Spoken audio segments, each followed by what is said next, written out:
A Wrinkle in Time by Madeleine Langle, Chapter 4, Part C. Now, don't be a frightened, Blobs, Mrs. Whatsit said. Her plump little body began to shimmer, to quiver, to shift. The wild colors of her clothes became muted, whitened. The pudding bag shape stretched, lengthened, merged. And suddenly, before the children was a creature more beautiful than any Meg had ever imagined, and the beauty lay in far more than the outward description. Outwardly, Mrs. Whatsit was surely no longer a Mrs. Whatsit. She was a marble white body with powerful flanks, something like a horse, but at the same time completely unlike a horse, for from the magnificently modeled back sprang a nobly formed torso, arms, and a head resembling a man's, but a man with a perfection of dignity and virtue, an exaltation of joy such as Meg had never before seen. No, she thought, it's not like a Greek centaur, not in the least. From the shoulders slowly a pair of wings unfolded, wings made of rainbows, of light upon water, of poetry. Calvin fell to his knees. No, Mrs. Whatsit said, though her voice was not Mrs. Whatsit's voice. Not to me, Calvin, never to me. Stand up. Carry them, Mrs. Witch commanded.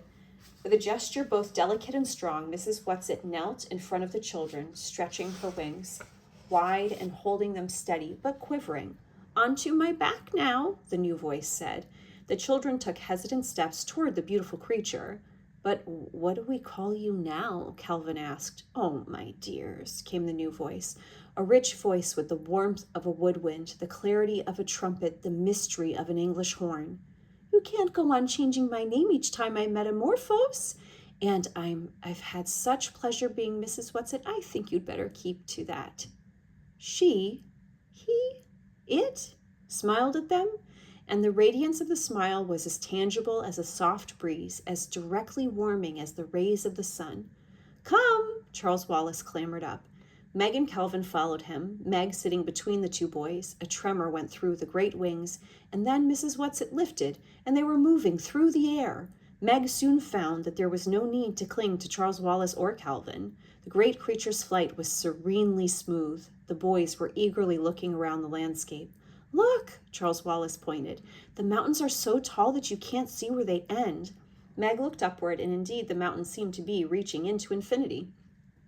They left the fertile fields and flew across a great plateau of granite-like rock shaped into enormous monoliths. They had a definite rhythmic form, but they were not statues. They were like nothing Meg had ever seen before, and she wondered if they had been made by wind and weather, by the formation of this earth, or if they were a creation of beings like the one on which she rode.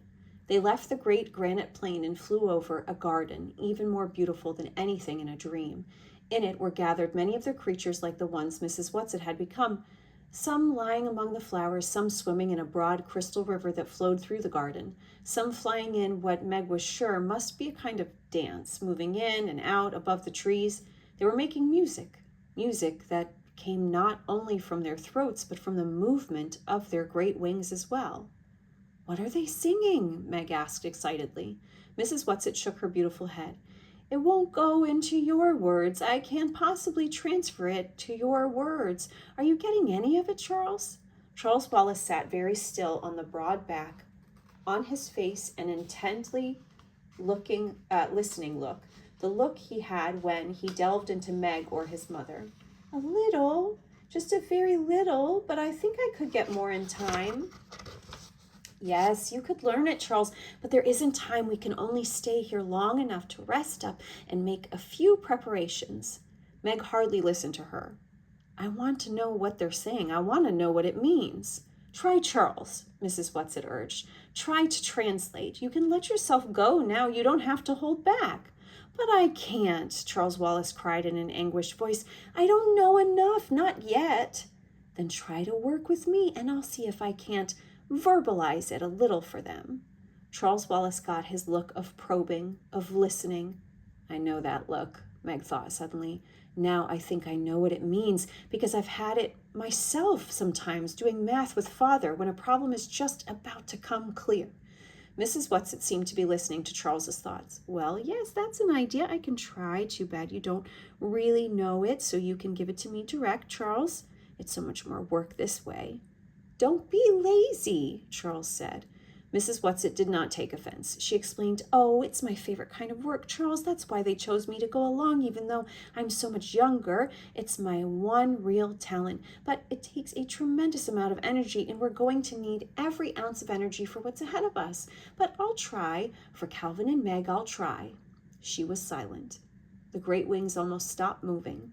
Only a delicate stirring seemed to keep them aloft. Listen then, Mrs. Whatsit said. The resonant voice rose, and the words seemed to be all around them, so that Meg felt that she could almost reach out and touch them. Sing unto the Lord a new song, and his praise from the end of the earth, ye that go down to the sea, and all that is therein, the isles and the inhabitants thereof. Let the wilderness and the cities thereof lift their voice. Let the inhabitants of the rock sing. Let them shout from the top of the mountains. Let them give glory unto the Lord. Throughout her entire body, Meg felt a pulse of joy such as she had never known before. Calvin's hand reached out. He did not clasp her hand in his. He moved his fingers so that they were barely touching hers, but joy flowed through them, back and forth between them, around them and about them and inside them. When Mrs. Whatsit sighed, it seemed completely incomprehensible that through this bliss could come the faintest whisper of doubt. We must go now, children. Mrs. Whatsit's voice was deep with sadness, and Meg could not understand. Raising her head, Mrs. Whatsit gave a call that seemed to be a command, and one of the creatures flying above the trees nearest them raised its head to listen, and then flew off and picked 3 flowers from a tree growing near the river and brought them over. Each of you take one, Mrs. Whatsit said. I'll tell you how to use them later. As Meg took her flower, she realized that it was not a single blossom, but hundreds of tiny flowerets forming a kind of hollow bell.